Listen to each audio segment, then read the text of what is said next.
지난 시간에 우리는 왕이 내리는 판결에 대해서 생각해 보는 시간을 좀 가졌습니다. 기억이 좀 나십니까? 한번 복습을 해 보았으면 좋겠는데요. 왜냐하면 오늘 우리가 살펴본 말씀은 바로 지난 시간에 살펴보았던 말씀의 연장선상에 있는 말씀이기 때문에 그렇습니다. 왕의 재판은 무엇과 같은가? 왕의 판결은 무엇과 같은가? 어떤 판결과 같다고 이야기를 했습니까? 하나님의 판결과 같은 것이다 라고 말씀을 드렸습니다. 왕이 내리는 그 심판 판결이 하나님께서 내리는 판결과 같은 것이다 라고 말씀을 드렸고요. 따라서 우리가 그 판결을 존중해야 하고, 또한 우리가 그 판결을 보면서 조심해야 되는 것이죠. 참 무서워해야 하는 것이죠. 물론 우리가 이 세상에 살아가면서는 수많은 엉터리 판결들이 있습니다. 정말 말도 안 되는 그런 판결들이 많이 있고, 어쩌다 보면은 정말 좋은 판결보다는 나쁜 판결이 훨씬 더 많은 것 같은 그런 세상에 우리가 살아가고 있습니다. 하지만 성경적인 관점에서 이러한 왕이나 이런 권세자들이나 이런 사람들의 판결을 내리는 것을 그냥 하찮게 그냥 무시해 버릴 것이 아니고 우리가 존중해야 되는 이유가 무엇이라고 했습니까? 그것은 바로 그 왕이 하나님의 대리자이기 때문에 그렇습니다.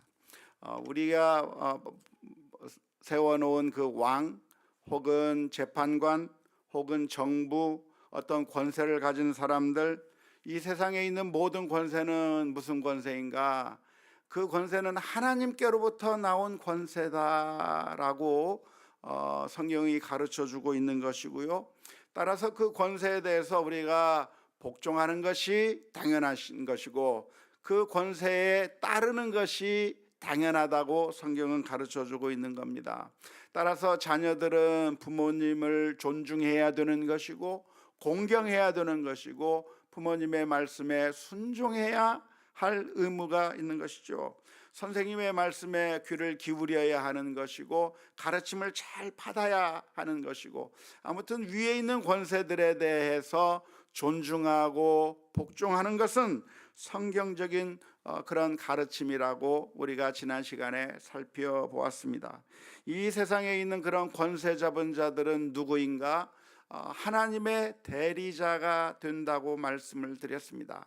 하나님께서 온 세상을 통치하시고 다스리시는 것인데, 그 하나님의 그 통치를 대리로 어떠한 분야에 대해서, 어떠한 영역에 대해서 대리로 통치하는 것이라고 말씀드렸고, 따라서 그러한 권세에 대해서 우리가 하나님께 순종하듯이 복종해야 되고 존중할 필요가 있다고 하는 것에 대해서 우리가 지난 시간에 살펴본 바 있습니다. 오늘 우리는 그 말씀에 대한 연장선상으로 잠언서 16장의 말씀을 살펴보게 되었는데요. 먼저 잠언서 16장 12절 13절의 말씀이 이렇게 기록하고 있습니다. 악을 행하는 것은 왕들이 미워할 바니 이는 그 보좌가 공의로 말미암아 굳게 서민이라. 의로운 입술은 왕들이 기뻐하는 것이요 정직하게 말하는 자는 그들의 사랑을 입느니라 라고 말씀해 주고 있습니다.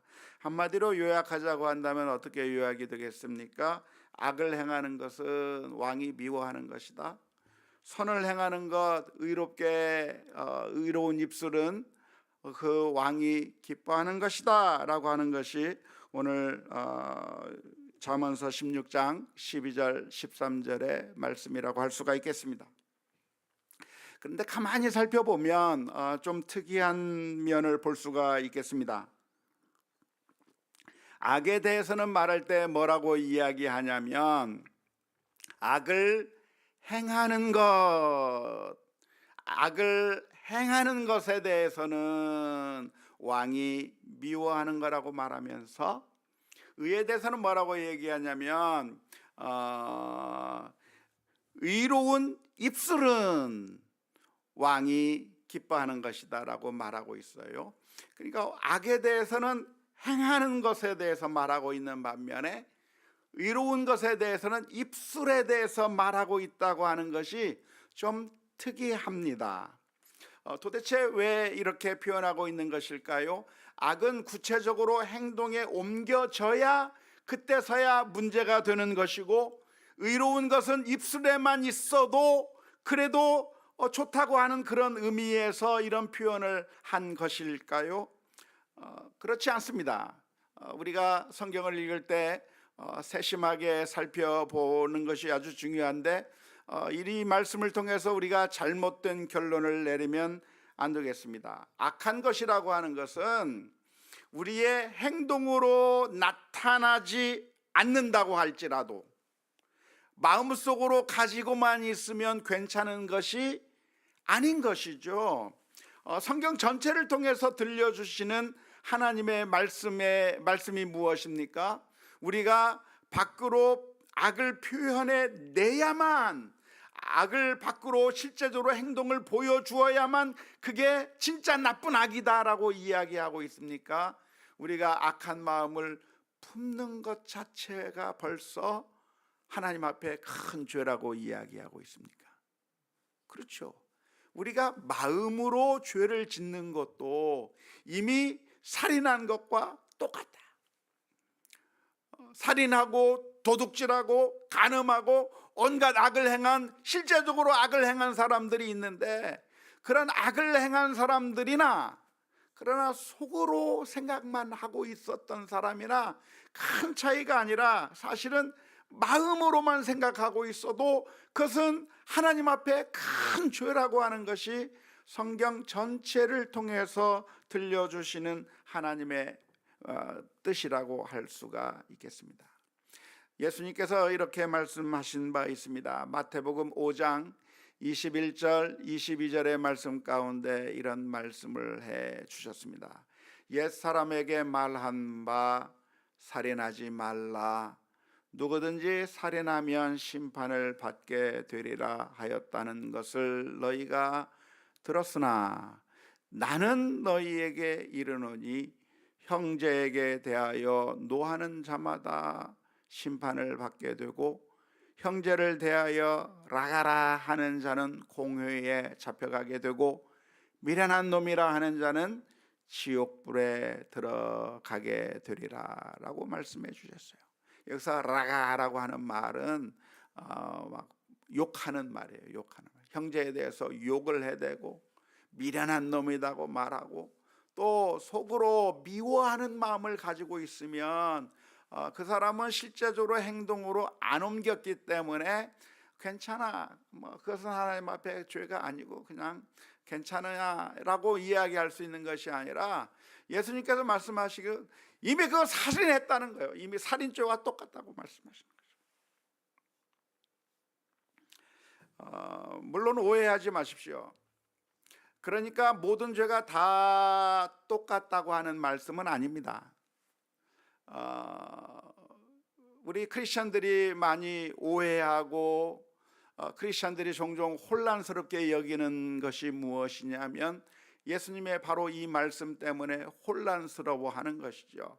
그래서 누군가 정말 나쁜 죄를 저질렀을 때 그 사람을 두둔하면서 하는 말이, 그 사람이 그런 나쁜 짓을 저질렀지만 그 사람만 나쁜 짓을 저지른 게 아니고 우리도 또 똑같은 나쁜 사람들이 아니냐, 우리도 마음으로 죄를 짓고 예수님의 말씀에 의하면 이미 우리가 그 살인죄를 똑같이 저지른 사람이다, 우리는 이미 그 사람들과 똑같이 간음죄를 이미 저지른 사람이다 말하면서, 누구나 할 것 없이 다 똑같은 죄라고 그렇게 말하면서 누가 누구를 향해서 돌을 던질 수 있겠느냐라고 그렇게 악을 행하는 자를 그런 식으로 두둔하는 경우가 종종 교회 안에서 발생할 때가 있습니다. 사실은 그렇지 않습니다. 죄는 죄의 경중이 없는 게 아니라 죄의 경중이 있어요. 죄가 다 똑같은 것이 아니라 어떤 죄는 좀 더 약하고 어떤 죄는 좀 더 무거운 죄가 있는 겁니다. 어떤 죄는 좀 덜 무겁습니까? 마음속으로만 생각을 하는 것은 좀 덜 무거운 거죠. 덜 악한 죄인 것이죠. 하지만 그 마음속으로 품고 있었던 생각을 실제적으로 실행에 옮겨서 다른 사람들에게 피해를 주고 악한 일을 하게 된다면 그것은 훨씬 더 큰 죄라고 말할 수 있고, 그러면 우리가 실제적으로 우리 교회 공동체 안에서 사람들을 징계하거나 훈계하거나 어떤 절차를 밟을 때 어떤 기준으로 절차를 밟습니까? 마음속에 그런 나쁜 생각을 가지고 있는 사람들에게도 책망하거나 징계하는 것이 아니라 마음속으로 죄 짓는 사람들에 대해서는 하나님 앞에서 그 문제를 해결하도록 내버려 두지만, 그러나 그것이 실제적으로 다른 사람들에게 피해를 입히고 악을 행하는 사람이 있다고 한다면 그것은 아주 큰 죄이기 때문에 그 문제는 반드시 해결을 해야 되는 것이죠. 징계를 해야 되는 그런 단계로 넘어가는 것이라고 말할 수 있습니다. 그렇기 때문에 죄에는 경중이 있어서 그냥 참고 두고 봐야 되는 단계의 죄가 있는가 하면은 반드시 징계하고 반드시 문제를 다루어야 될 악한 죄, 아주 심한 죄가 있다고 하는 죄의 경중이 있다고 하는 것을 우리가 분명하게 기억할 필요가 있습니다. 뿐만 아니라 죄의 경중이 어떻게 다릅니까? 모르고 지은 죄는 좀 약한 죄죠. 내가 잘 몰랐어요. 이게 죄가 되는 줄 몰랐어요. 그러면서 하나님의 말씀을 어겼다고 한다면 그런 죄는 그나마 약한 죄가 되는 겁니다. 하지만 알면서도 이것이 하나님께서 금하신 거라고 하는 사실을 분명히 알면서도 의도적으로 악을 저지르는 사람이 있다고 한다면 그 죄는 훨씬 더 큰 거죠. 뿐만 아니라 성경에서는 어떤 죄가 더 크다고 이야기하고 있습니까? 교사들의 죄가 훨씬 더 크다고 가르쳐주고 있어요. 일반 성도들이 짓는 죄보다도 목사나 장로나 교사나 남을 가르치는 자의 위치에 있는 사람의 죄가 훨씬 더 큰 죄라고 성경이 가르쳐주고 있기 때문에 죄의 경중이 없이 다 똑같은 것이 아니라 사실은 죄의 경중이 있는 것이라고 말할 수가 있겠습니다. 한편으로는 경중이 있으면서 동시에 모든 죄가 또 똑같다고도 이야기할 수 있는데, 모든 죄가 똑같다고 하는 이야기는 우리가 그 죄를 다룰 때 똑같다고 하는 이야기가 아니라 하나님 앞에서 죄가 똑같다고 하는 그런 의미입니다. 실제적으로 살인을 저지른 사람이나 마음속에서 미워하는 마음을 가지고 있는 사람이나 하나님 앞에서는 다 영원한 지옥의 형벌을 받을 만한 그런 어마어마한 큰 죄라고 하는 사실에 있어서 어느 죄나 다 똑같다고 하는, 하나님 앞에서 볼 때는 모든 죄가 다 똑같다고 하는 의미에서 그렇게 똑같은 죄라고 이야기할 수 있는 것이죠. 따라서 우리가 죄에 대해서 분명하게 잘 개념을 정리해야 할 필요가 있겠습니다. 아무튼 악이라고 하는 것은 행하는 것만이 악이 아니라 실제적으로 우리가 악을 행한다고 해서 그것만이 악이 아니라 실제 우리들의 마음속에서 품고 있는 미움, 다른 사람들을 향해서 가지고 있는 시기, 질투, 탐욕, 이런 것들이 하나님 앞에 엄청나게 큰 죄라고 하는 사실을 깨닫고 우리가 회개해야 될 텐데요. 그런데 놀랍게도 오늘 본문에서 무슨 이야기를 하냐면 악에 대해서는 행하는 것이라고 말하고 있는 반면에 의에 대해서는 입술이라고 이야기하고 있다고 하는 점이 놀랍습니다. 의는 그러면 그 입술에만 의가 있으면 괜찮은 건가요? 아니죠. 그것도 역시 아닙니다. 행동으로 구체화되지 않는다고 한다면 그 의는 헛것일 수밖에 없는 것이죠. 내가 사랑하는 마음을 가지고 내가 정말 선한 뜻을 가지고 있다고 하는 것, 그것으로 충분한 것이 아니라 그 마음이 실제적으로 행동으로 옮겨져서 사랑의 손길을 내밀고 베풀고, 그래서 정말 하나님께서 원하시는 선한 일들을 해 나가야, 그래야 의로운 것이라고 말할 수 있는데, 오늘 본문에서는 왜 악에 대해서는 행동, 의에 대해서는 입술이라고 말하고 있는 이유가 무엇이겠습니까? 그것은 히브리 평행법이라고 하는 표현법 때문에 그렇습니다. 한번 구체적으로 도표를 한번 보았으면 좋겠는데요.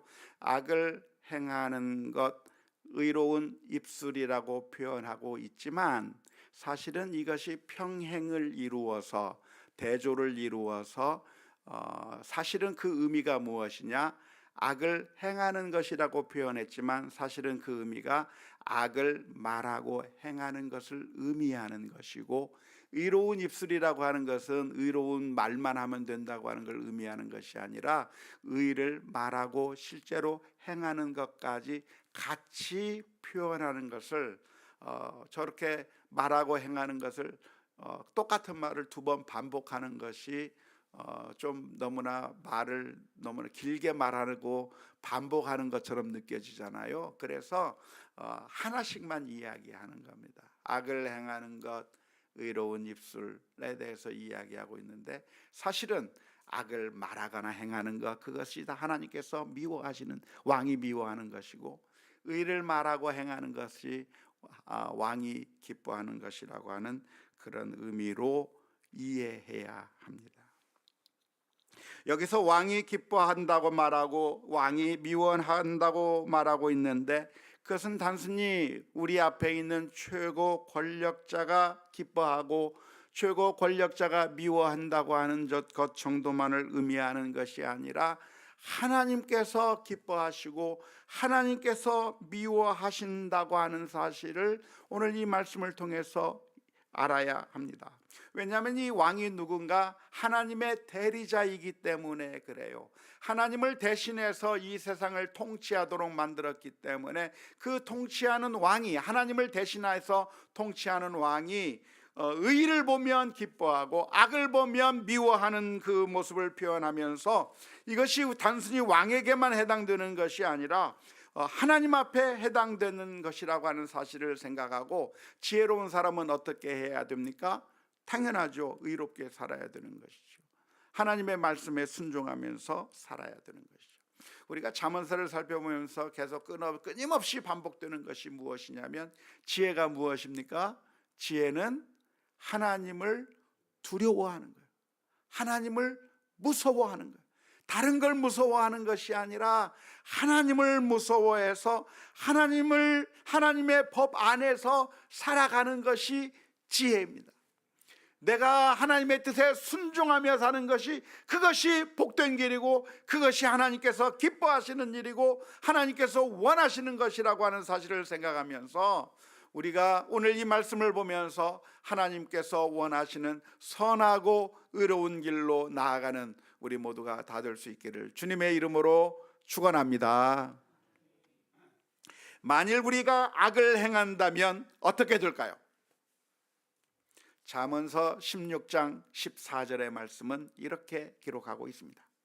왕의 진노는 죽음의 사자들과 같아도 지혜로운 사람은 그것을 쉬게 하리라.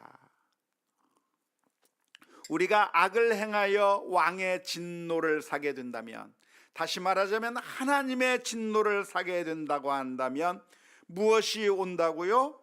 죽음의 사자들, 죽음의 사자들과 같이 진노가 우리들에게 올 것이다 라고 잠언서 16장 14절에서 말씀해 주고 있습니다.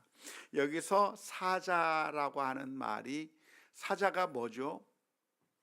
사자가 뭡니까? 밀림의 왕 사자, 죽음을, 그 사자가 동물들을 막 잡아먹듯이 죽음의 사자가 우리들을 잡아먹을 것이다 라고 하는 그런 의미일까요? 그게 첫 번째. 두 번째, 사자라고 하는 말이 심부름꾼이라고 하는 말도 있죠. 천사라고 하는 말도 있죠. 하나님 왕이 보낸 심부름꾼, 왕의 신하, 왕의 그 사신이 와서, 죽음의 사자가 와서 사약받아라 하듯이 그 왕의 죽음의 그 사자, 그 신하가 와서 그 진노를 우리들에게 베풀게 된다라고 하는 그런 의미일까요? 사자라고 하는 말, 한국말로만 보니까 이게 짐승인지 신한지 잘 모르시죠? 정답은 2번입니다. 짐승 아닙니다. 거기다 잘 적어 놓으세요. 사자가 나오면 짐승 사자인지 천사 혹은 신하인지 한번 구분해 봐야 되는데, 오늘 잠언서 16장 14절은 짐승을 이야기하는 것이 아니라 왕의 진노는 죽음을 가져오는 그 신하처럼 우리들에게 다가올 것이다 라고 하는 그런 의미입니다. 우리가 계속해서 악을 행한다면 결국은 죽음을 맞이하게 될 것이다 말하고 있는 것이고요. 잠언서 16장 15절의 말씀 가운데서 왕의 희색은 생명을 뜻하나니 그의 은택이 늦은 비를 내리는 구름과 같으니라. 우리가 선을 행한다면 왕이 기뻐할 것이고, 기뻐하게 된다고 한다면 결국 우리가 생명을 얻게 될 것이다 라고 하는 것을 이야기하고 있습니다. 왕이 어떻게 판단한다고요? 우리가 선을 행하는가 악을 행하는가를 보고서 판단할 것이다 라고 하는 것이 오늘 잠깐 읽은 이 말씀들의 결론이 되겠습니다. 그렇다고 한다면 우리들이 이 말씀을 통해서 얻을 수 있는 결론은 무엇일까요? 선을 행해야 되겠다. 악을 행하지 말고 하나님의 말씀대로 살아야 되겠다. 하나님의 뜻에 따라 순종하는 것이 살아가는 길이요, 하나님의 말씀에서 벗어나는 것이 그것이 망하는 길이라고 하는 사실을 생각하면서 오늘 또 우리들의 삶 가운데서 주님께서 원하시는 선하신 뜻을 따라 의를 따라 살 수 있는 우리들이 되게 해 주옵소서. 기도하며 나아가는 우리 모두가 다 될 수 있기를 주님의 이름으로 축원합니다. 특별히 우리가 의를 행하기 위해서 어떻게 해야 할까요? 부단한 노력을 해야 합니다. 왜? 부단한 노력을 해야 되는 이유가 무엇이냐면 우리는 가만히 있으면 악을 행할 수밖에 없기 때문에 그렇습니다. 우리의 본성이라고 하는 것은 무엇이냐? 하나님의 뜻을 어기고 하나님의 뜻과는 정반대의 길로 가고 싶은 게 우리들의 본성입니다. 그래서 그냥 어떤 사람을 아무도 터치하지 않고 그냥 아무런 노력도 하지 않고 어떤 사람을 그냥 가만히 내버려 두면 어떻게 돼요? 어떻게 되겠습니까? 타락하는 거죠. 이 세상 이치가 마찬가지입니다. 어떤 음식이 있습니다. 어떤 맛있는 과일이 있습니다. 그것을 가만 놔두면 어떻게 됩니까? 썩어요. 썩어요. 안 썩게 하려면 어떻게 해야 돼요? 냉장고에 넣든지 삶든지 냉동실에 넣든지 무슨 대책을 세워야 안 썩는 것과 마찬가지죠. 우리 아이들을 그냥 가만히 있으면 어떻게 돼요? 바보가 되는 거예요. 어떻게 해야 돼요? 자꾸 배워야죠. 공부를 해야죠. 시간을 내서 정말 책을 봐야죠. 열심히 노력해야죠. 노력해야 그래야 똑똑해지고 무엇인가를 해낼 수 있는 겁니다. 우리 가정이 있는데 우리 가정을 그냥 가만히 내버려 두면 어떻게 될까요? 망하는 거예요. 망하는 거예요. 우리 가정이 행복해지기 위해서는 어떻게 해야 돼요? 노력해야 돼요. 노력해야 돼요. 서로 남편과 아내가 사랑하고 부모와 자녀들이 서로 사랑하기 위해서 최선의 노력을 다해야 서로 사랑하는 그런 행복한 가정이 되는 거예요. 사업은 어떻게 하면 잘 돼요? 그냥 가만히 놔두면 저절로 잘 되죠? 그렇게 안 된단 말이에요. 정말 이 사업이 잘 되기 위해서 부단한 노력을 해야 사업이 잘 되는 거예요. 그런데 우리들도 어떻게 되는가? 우리들도 역시 마찬가지여서 우리를 그냥 가만히 내버려 두면 믿음이 생기고, 가만히 내버려 두면 하나님을 사랑하는 마음이 저절로 생기고, 가만히 내버려두면 하나님의 뜻대로 살려는 마음이 저절로 생기는 그런 놀라운 기적이 나타날까요? 아니요. 우리 인생의 본성은 너무나도 사악해서 하나님의 뜻과는 정반대의 길로 가고 타락의 길로 걸어가고 잘못된 길로 계속해서 걸어갈 수밖에 없는 것이죠. 그런데 그렇게 악을 행하는 길로 가게 되면 어떻게 되는가? 오늘 성경 말씀은 왕의 죽음의 사자가 임하게 될 것이다, 결국은 멸망당하게 될 것이다 라고 하는 것이 오늘 본문의 말씀이에요. 그렇다고 한다면 우리는 어떻게 해야 되는가? 오늘 읽은 말씀의 결론은 무엇이냐면, 그렇기 때문에 우리가 하나님의 선하신 뜻을 따라 순종하기 위해서 어떻게 해야 됩니까? 부단히 노력하고 또 노력하고 하나님 앞에 기도하고 하나님 앞에 엎드리고, 그래서 우리 자신이 하나님의 뜻에서부터 벗어나지 않기 위해서 최선을 다해서 우리 자신을 다시 한번 돌아보는 우리 모두가 다 될 수 있기를 주님의 이름으로 축원합니다. 뿐만 아니라 나만 그렇게 할 것이 아니라 우리 주변에 있는 사람들에게 권면을 해줘야 돼요. 신앙에 나태한 사람들이 있다고 한다면 그렇게 살면 안 된다고 이야기해 줘야 되고, 우리 함께 같이 하나님의 말씀을 배우자고 하고 예배에 참석하자고 하고 기도하자고 하고 자꾸만 권면해서 그 사람들이 자꾸만 하나님의 앞에 나오고 하나님의 말씀에 순종하는 길로 가게 만들어야 그게 그 사람이 망하지 않는 길이라고 하는 사실을 기억하면서 우리가 최선을 다해 하나님의 뜻에 따라 순종해 나가는 우리 모두가 다 될 수 있기를 주님의 이름으로 축원합니다. 오늘도 우리의 삶 가운데, 기도하는 가운데, 우리의 가족 가운데 혹은 우리의 친구들 가운데 잘못된 길로 가는 사람이 있다고 한다면 최선을 다해서 권면하고 기도하고 돌보아주는 가운데 하나님의 풍성한 은혜를 받아 누리는 우리 모두가 다 될 수 있기를 주님의 이름으로 축원합니다.